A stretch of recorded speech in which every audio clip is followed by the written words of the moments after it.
आज मी बनवलं तर चिकन 65 ते पण घरच्या घरी. आता ते कसं बनवलं मी तुम्हाला पुढे सांगते. त्याआधी आज आम्ही दुपारी चिकन बिर्याणी केली होती, खूप छान झाली होती. मग शिवला खाण्यासाठी मी इथं चिकन सूप बनवलं होतं. मग घेतलं चिकन 65 बनवण्यासाठी चिकन स्वच्छ धुवून घेतलं, त्यामध्ये वेगवेगळ्या प्रकारचे मसाले टाकले. तुम्हाला जेवढे मसाले टाकायचे असेल तेवढे तुम्ही टाकू शकता.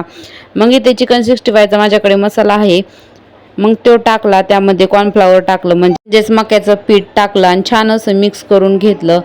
आणि थोडंसं पाणी टाकायचं, जास्तही पातळ करायचं नाही. मग थोडंसं पाणी टाकून मी छान असं मिक्स करून घेतलं आणि 10 मिनटं ठेवलं होतं.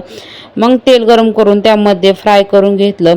आधी फुल गॅसवर फ्राय करायचं, मग कमी गॅसवर फ्राय करायचं आणि कुरकुरीत असं तळून घ्यायचं. मग चिकनही आपलं शिजून निघतं.